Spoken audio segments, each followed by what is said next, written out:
Donc, pour ce qui est de l'éco-conduite, la façon de pouvoir maximiser nos déplacements, c'est de toujours anticiper les arrêts et les changements de feu de circulation. Lorsqu'on anticipe une lumière qui est sur le point de changer, on peut relâcher notre accélérateur et laisser aller notre véhicule jusqu'à l'intersection. Dans le cas où le feu change, bien, ça va nous permettre d'éviter possiblement l'immobilisation du véhicule.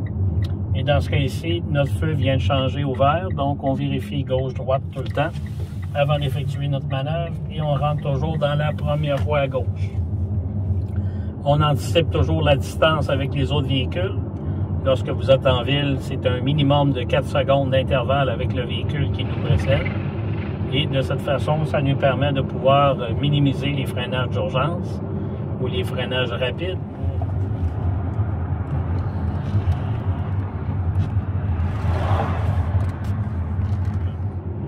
Donc, on anticipe au loin, on a un feu qui est vert, en arrière, on a des véhicules qui nous suivent et à laquelle des voitures viennent de tourner à l'intersection. On a la voie centrale qui effectue uniquement le virage à gauche. Le feu vient changer, on lâche tout de suite l'accélérateur et on va faire un freinage en douceur. Fait qu'une fois immobilisé, on relève légèrement notre pédale de frein et notre voiture s'arrête en douceur.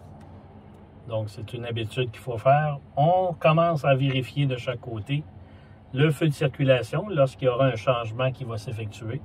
On va se préparer. Lorsque le feu devient vert, on va pouvoir repartir. Mais pour l'instant, c'est une observation dans les rétroviseurs. Toujours une observation sur les feux de circulation ainsi que les autres usagers de la route. On aperçoit face à nous, au feu de circulation rouge, juste à côté, un feu de priorité pour le service d'incendie. Donc, si toutefois le service d'incendie est appelé à se rendre sur un incendie, donc à ce moment-là, il actionne ces lumières-là et le feu de circulation va devenir vert et va demeurer vert pendant un minimum de 5 minutes. Donc, ce qui va permettre aux véhicules d'incendie de se rendre plus rapidement à une intervention qu'ils ont besoin de faire. Vérification gauche-droite, encore une fois, en partant. On regarde toujours le plus loin possible. On a une courbe qui s'approche, mais on regarde au-delà de cette courbe-là pour voir le prochain feu de circulation. Est-ce qu'il y en a un autre qui s'en vient? J'ai une voiture à ma droite qui circule sensiblement à la même hauteur. On regarde toujours loin, une observation dans les rétroviseurs. On porte attention au prochain feu de circulation ainsi que la circulation qui est en arrière. En approchant, on anticipe peut-être un changement de lumière. Pour l'instant, il n'y a rien. On maintient. On observe de chaque côté. Encore une fois, signalisation routière. On observe les panneaux qui pourraient nous interdire de tourner, faire un demi-tour. On a ici une zone de 30 km/h à cause des travaux. Donc, on devra abaisser notre vitesse. Porter attention encore là aux véhicules qui sont à notre droite. Ici, on a un rétrécissement et un contournement à cause des travaux, dont la voie de droite est fermée à la circulation pour la durée des travaux. Donc, on bifurque légèrement, toujours en observant dans les rétroviseurs. On passe sur le viaduc pour l'autoroute 20. On poursuit encore, on anticipe le feu de changement de circulation. Le feu est vert. Aussitôt qu'on s'est engagé, on pourra traverser dans l'autre voie. On va aller chercher la voie de droite. On observe en arrière, on est capable de changer de voie. On surveille les véhicules à notre droite. Le feu est rouge, donc on a laissé aller notre véhicule.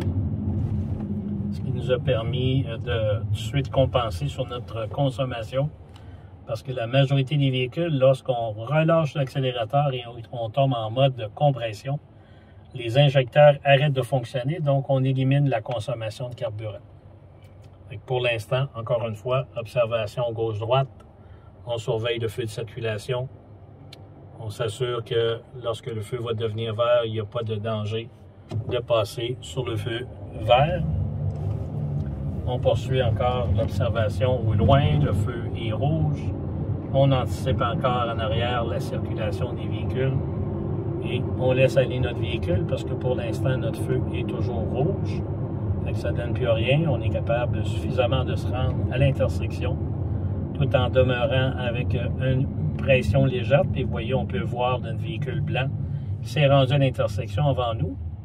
Mais vous voyez, il n'y a rien gagné parce qu'on est tous les deux encore à attendre que le feu change au vert. Fait qu'aussitôt qu'il va devenir vert, on va pouvoir repartir. On a un feu pour cycliste qui est toujours rouge aussi. Donc, feu pour cycliste. Le feu passe au vert. Il n'y a pas d'auto gauche-droite. On repart. On a un maximum de 50 km/h qui est la vitesse maximale dans une ville et village. Donc, on a le panneau qui nous donne une voie ferrée. On porte attention de chaque côté tout en vérifiant les lumières de la voie ferrée. Notre prochain feu est toujours rouge. On laisse aller notre véhicule pour faire de l'éco-conduite. Le feu vient de passer au vert. On observe de chaque côté avant de traverser.